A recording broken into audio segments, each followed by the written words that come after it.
Hey, this is my sharpener.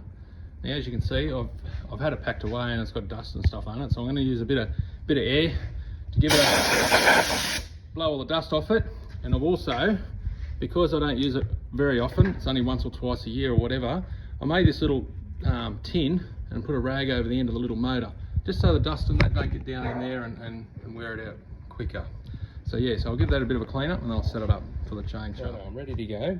Now what I do is I grab my chain, I use a little bit of compressed air and I blow it all nice and dry, ready for the sharpener. And here's one I've already got set up. Now this is the sharpener from Big Boys Toys, like we were talking about on the phone. And see the little hole punch I've got there? I've got that set at 60 degrees. And I've got the pitch of the chain, or whether you call it pitch or angle or whatever you like to call it, I don't know. Don't know what the language is used. But I've got two little hole punches at 30 degrees and 35. And also, when you do the other sharpen the other side of the chain, you take it back to one of those two. Now this particular chain is a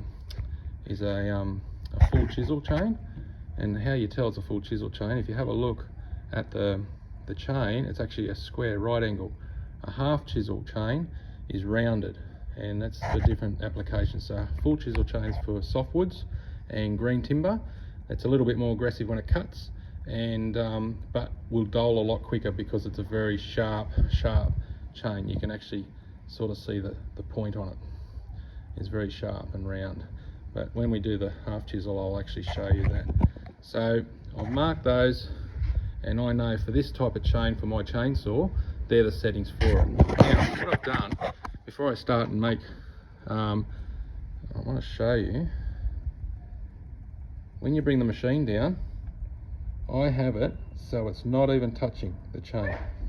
Before I start, to set the machine up, it's not about grinding the chain straight away. So what I do, there's some little settings here. Look at the screw knob there. That sets your height and depth. And that's a little lock off knob. So basically, I just can bring it down and not actually touch the chain. I don't know whether you can see that. Barely see it, but it's not really touching the chain. So it can be going, and I can have it down here and not touch the chain. Now, when I grind it, I'm only ever touching the chain very slightly, and I basically just put a little bit more pressure on it, and then I go down, up and around. So basically it's like, as I'm pulling down, go down, I'll pull down a little bit further, up and up, and you'll actually hear it as I'm grinding it. So I bring it down and you're only nicking it. Now if you're grinding from the get-go, as you bring the machine down, what you'll end up doing is you'll end up burning the chain and you'll ruin it straight away. All right, the objective is not to grind and burn the chain.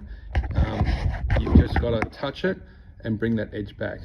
However, because I change my chain every fuel, the chain is actually reasonably still pretty sharp. So I'm only touching it and nicking it to bring the edge back on, to bring the nice pointy edge back onto the chain. So that's the key with keeping nice factory sharp chains. Too, I failed to mention, you've got this setting here which pushes the chain forward or back from when you're adjusting the chain to the grinder. Now I've done that, I've already preset that now, and it's pretty ready to go. So I'm going to do a bit of grinding and I want you to watch me, but what my suggestion to you is just watch what I do and the motions that I do, and try and pick up on that. But like I said, don't grind it too heavy, otherwise if you burn the tips you'll ruin your chain and it'll never ever be good after that.